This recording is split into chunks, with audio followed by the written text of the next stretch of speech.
Ini kesaksian salah seorang prajurit yang terlibat langsung dalam operasi penculikan terhadap Jenderal Abdul Haris Nasution. Kenapa Pierre Tendean yang kemudian dibawa ke lubang buaya?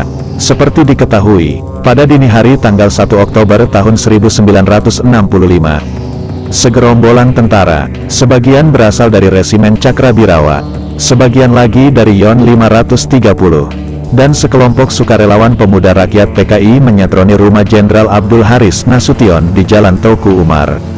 Mereka datang dengan niat buruk, hendak menculik sang jenderal yang ketika itu menjabat sebagai Menko Hankam merangkap Kepala Staf Angkatan Bersenjata, KSAB. Nasution dituduh sebagai jenderal utama di Dewan Jenderal yang dianggap kelompok jenderal Angkatan Darat yang akan melakukan kudeta terhadap Presiden Soekarno.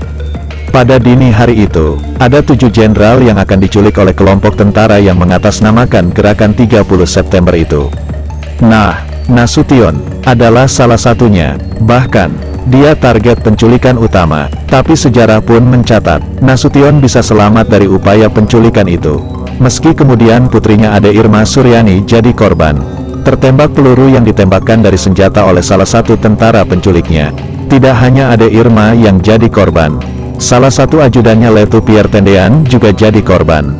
Letu Pierre Tendean yang ketika itu sedang menginap di rumah Nasution dibawa paksa hidup-hidup oleh gerombolan tentara yang hendak menculik Nasution. Tendean lantas dibawa ke daerah Lubang Buaya yang jadi basis kelompok gerakan 30 September.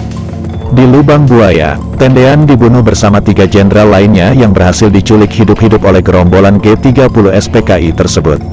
Ada kesaksian menarik kenapa Pierre Tendean yang kemudian dibawa ke Lubang Buaya.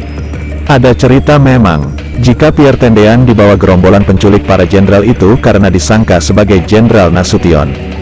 Benarkah seperti itu? Dikutip dari artikel berjudul, Kisah Anggota Cakrabirawa Diperintah Jemput Jenderal Nasution, yang dimuat di situs merdeka.com. Sulemi, salah seorang anggota Batalion 1 Kawal Kehormatan, KK, Cakrabirawa bercerita bahwa ia dan anggota pasukan lainnya yang ditugaskan untuk menculik Jenderal Nasution berangkat dari Lubang Buaya pukul 3 dini hari. Ketika itu Sulemi berpangkat Sersan 1. Kalau tidak salah, membutuhkan waktu sekitar setengah jam untuk sampai sasaran, kata Sulemi seperti dikutip merdeka.com dalam artikelnya.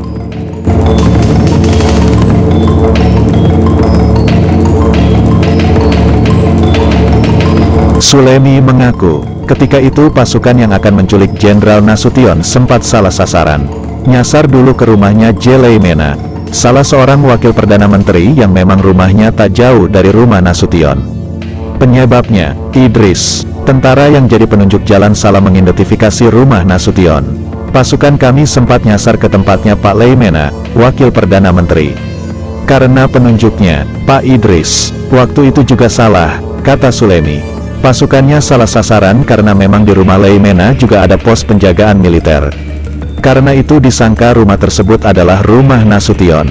Di rumah Leimena inilah terjadi insiden. Salah seorang pengawal Leimena, Karel Satswitubun, tewas ditembak. Di situ ada pos penjagaan sebanyak 1 regu yang berjumlah 10 orang, kata Sulemi. Setelah itu pasukan penculik, kata Sulemi, baru menyatroni rumah Nasution. Setelah melucuti senjata para pengawal Nasution, pasukan penculik langsung masuk ke rumah Nasution. Tapi ketika tiba-tiba pintu kamar Nasution ditutup lagi. Terpaksa, kata Sulemi, dilakukan penembakan dengan maksud agar pintu terbuka.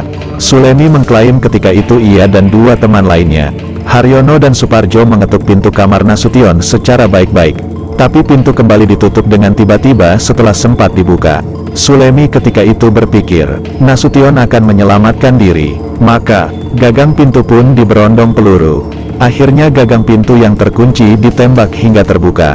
Yang menembak kami bertiga, kata Sulemi. Mengenai kenapa Pierre Tendean yang kemudian dibawa, Sulemi juga punya cerita tersendiri.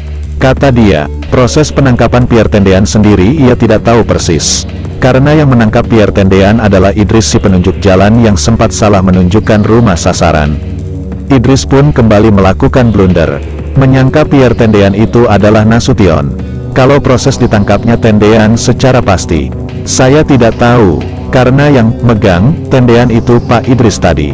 Dia, Idris, keliru lagi. Tendean dikira Nasution, kata Sulemi. Nasib Sulemi pun berakhir tragis. Ia ditangkap lalu diadili. Setelah dibui belasan tahun lamanya, Sulemi pada tahun 1980 dibebaskan usai ia mendapat grasi atau pengampunan dari Presiden Soeharto.